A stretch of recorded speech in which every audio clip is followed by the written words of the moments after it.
वापस लौटते हैं अपने चर्चा पर। सौरभ दुबे जी, ये ऐसी खबरें जब आज के दिन आती हैं कि हाँ ये फर्जी हो रही है, ये फर्जी वोटिंग हो रही है और ये गड़बड़ी हो रही है, तो ये तो सवाल तैयारियों पर भी उठता है। देखिए, मैंने शुरुआत ही इसी बात से की थी। मैं कह रहा था बार बार कि जो हमारा लोकतांत्रिक व्यवस्था है हमारे यहाँ, उसके यहाँ चुनाव को महापर्व के तौर पर मनाया जाता है। और एक वोटिंग के एक दिन पहले, वोटिंग के दिन जो इस प्रकार की तमाम घटनाएं देखने को आ रही हैं, ये दूर कब होंगी? तो मुझे लगता है कि जो चुनाव आयोग है उसको बहुत तेजी के साथ इस पर संज्ञान लेके काम करना चाहिए कि बार बार लोकसभा चुनाव में भी हो, विधानसभा चुनाव में भी हो, और वहां पर छुटपुट हिंसा देखने को मिले, इस तरह की व्यवस्था देखने को मिले, इस पर काम करना बहुत ही जरूरी है। और क्योंकि युवा पीढ़ी जो अब वापस चुनाव में आ रही है, वोटिंग करने के लिए आ रही है, अगर हम उसको इससे दूर करेंगे तो एक चुनाव की बेहतर व्यवस्था उनको दिखाएंगे, तभी वो शामिल होगी चुनाव के इस महापर्व में। सबसे बड़ी बात। दूसरी बात, देखिए उत्तर प्रदेश के अंदर लगातार जिस प्रकार से हम देख रहे हैं कि समाजवादी पार्टी के जो नेता हैं, प्रवक्ता हैं, वो इतना एग्रेसिव हो जाते हैं बातों को लेकर के कि उसका जो कार्यकर्ता है उस पर प्रभाव पड़ता है। अभी एक बयान बुर्के को लेकर के उन्होंने एक दिन 2 दिन पहले दे दिया।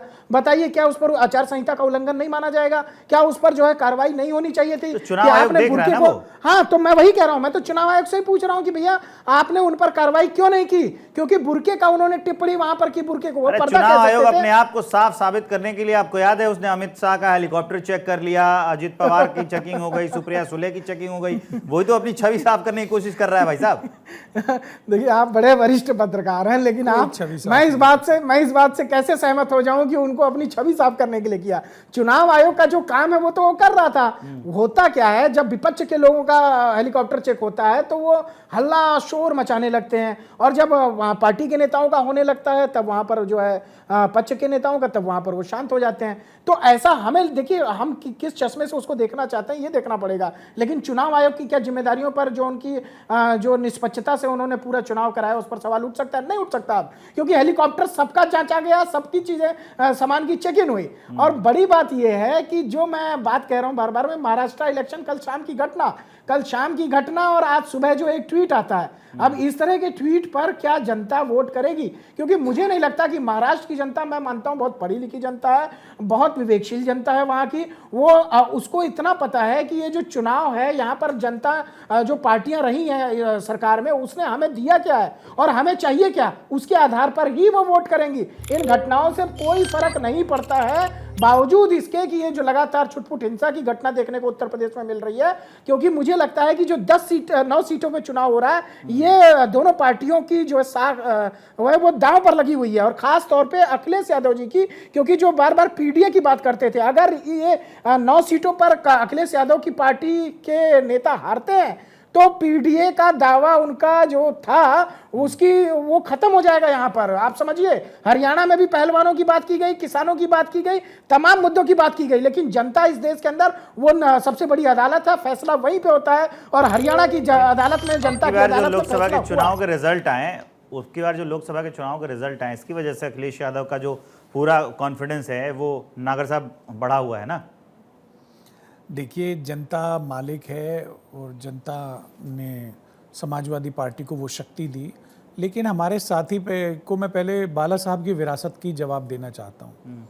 बाला साहब की विरासत कांग्रेस विरोध नहीं था, उनकी विरासत जो थी वो आमची मुंबई थी, मराठी मानुस था। और सौरभ जी, आपको याद रखना चाहिए कि 6 लाख करोड़ रुपए के प्रोजेक्ट थे जो महाराष्ट्र से अन्य किसी राज्य में स्थानांतरित कर दिए गए। तो कौन है उनकी विरासत को चलाने वाला? उद्धव है या शिंदे है? शिंदे तो हो नहीं सकते, क्योंकि अगर शिंदे होते तो मी मराठी और मराठी मानुस के लिए और महाराष्ट्र की अस्मिता के लिए, वहाँ के युवाओं के रोजगार के लिए इस्तीफा दे देते, लेकिन एक भी प्रोजेक्ट ना जाने देते। दूसरी, आप बात कर रहे हैं कि साख दाव पर अखिलेश यादव जी की है, सरकार में भाजपा है और साख अखिलेश जी की लगी हुई है। अरे अखिलेश जी ने तो इतना बड़ा मैंडेट लोकसभा में लाके दिखा दिया, उनकी सीटों का विश्लेषण कर लीजिए। भारतीय आज चुनाव करा लिए, समाजवादी पार्टी की सरकार बन जाएगी, लेकिन आप तो सिर्फ पता नहीं कौन से एंगल से विश्लेषण करते हैं, किस तरह से देखते हैं। देखिए, महाराष्ट्र का जो पूरा चुनाव है, कर दीजिए, जो हरियाणा चुनाव में 22,000 वोट अगर इधर होती, वो कांग्रेस की गलतियों की वजह से वहां जो परिणाम आया, अगर 22,000 वोट इधर होती तो चुनाव बदल जाता। 5-5, 700 से कितनी कहाँ सीटें गए वो हारी। किसान? कहाँ उसके गए वो ऊपर आप पहलवान? पीडीए और पूरे किसान को आप मूवमेंट के ऊपर प्रश्न नहीं उठा सकते। 534 किसानों ने आत्महत्या किया है महाराष्ट्र में अभी 6 महीने के अंदर। कोई जवाब नहीं है, ना भारतीय जनता पार्टी के पास है और ना हमारे आपके जैसे छोटे भाइयों के पास है। महाराष्ट्र में बदलाव है और उत्तर प्रदेश में से मैं भी बता रहा हूं 9 में से 6 सीटें समाजवादी पार्टी जीत रही है। आप परिणाम के दिन देखिए, 9 में से 6 सीटें समाजवादी पार्टी जीत। कम से कम जो है, जब दावों में ही इतनी कमियां आ गई तो हकीकत क्या होगी आप समझ सकते हैं। भाई अखिलेश यादव तो कह रहे थे 9 में से 9, और हम तो मानते हैं आपका विश्लेषण जो है उनके ऊपर है। मैं तो आपको वरिष्ठ मानता हूं, मैं कहता हूं कि आपका विश्लेषण जो है वो ज्यादा प्रभावशाली होगा, लेकिन वो 9 में से 6 जब जो है विश्लेषण पे ले आए आप, तो मुझे लगता है कि कहीं ना कहीं सुपड़ा साफ ना हो जाए अखिलेश यादव। नागर साहब और सौरभ जी, अब वोटिंग परसेंटेज आ गया, एक बार जरा मैं ये बता देता हूं, बड़ी अपडेट जान लीजिए। झारखंड में दोपहर 1 बजे तक 47.92% वोटिंग हुई और महाराष्ट्र में दोपहर 1 बजे तक 32.18% वोटिंग हुई है। बहुत कम है, 32.18% वोटिंग हुई है महाराष्ट्र में दोपहर 1 बजे तक।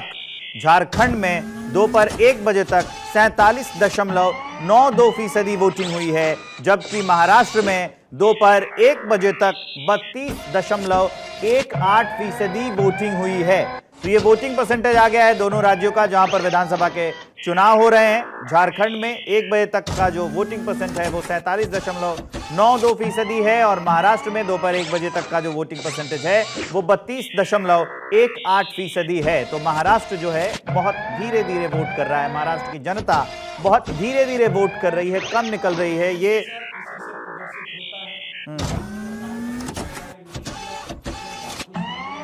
ये मतदान स्लो है। जो वोट डाल रहे हैं ये वो लोग डाल रहे हैं जो कांग्रेस और महाविकास अघाड़ी की सरकार चाहते हैं।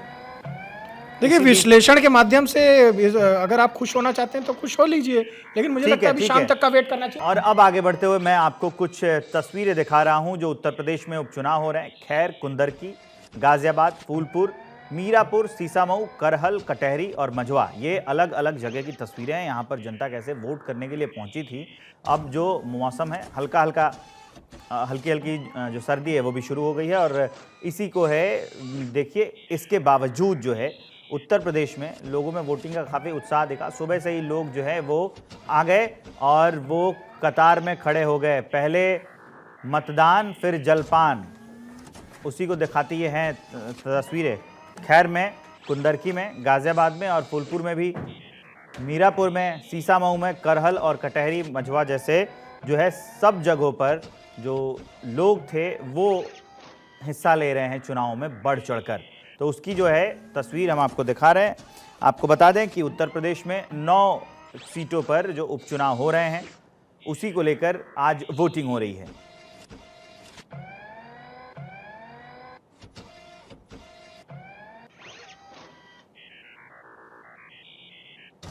और तस्वीरें आपको दिखा देते हैं। महाराष्ट्र में जो आज वोटिंग हो रही है वहां से भी कुछ तस्वीरें आई हैं।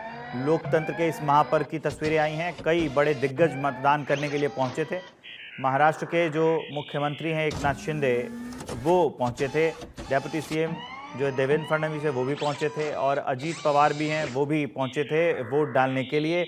इसके अलावा इधर उद्धव ठाकरे भी वोट डालने के लिए पहुंचे थे। केंद्रीय मंत्री नितिन गडकरी वो भी वोट डालने के लिए पहुंचे थे। उस वक्त की तस्वीरें हम आपको दिखा रहे हैं। पीयूष गोयल पहुंचे थे। इसके अलावा शरद पवार की तस्वीर आप देख रहे हैं। इसके अलावा आप तस्वीर देख रहे हैं चंद्रशेखर बावनकुले की, नाना पटोले की। ये लोग जब वोट करने के लिए पहुंचे थे उस वक्त की तस्वीरें हम आपको दिखा रहे हैं। लेकिन मिलिंद देवड़ा की भी तस्वीर है। लेकिन जो महाराष्ट्र से वोटिंग परसेंटेज आया है वो काफ़ी कम है। दोपहर 1 बजे तक वोटिंग काफ़ी कम हुई है महाराष्ट्र में। उसके अलावा कुछ और तस्वीरें जो हैं वो भी महाराष्ट्र से आई हैं। आपको शक्तिकांत दास दिख रहे हैं, आरबीआई के गवर्नर। सीपी राधाकृष्णन दिख रहे हैं, महाराष्ट्र के राज्यपाल। संघ प्रमुख मोहन भागवत वो भी वोट डालने के लिए पहुंचे और मास्टर ब्लास्टर सचिन तेंदुलकर वो भी वोट डालने के लिए अपने परिवार के साथ पहुंचे थे। आपको सारा भी दिख रही है स्क्रीन पर।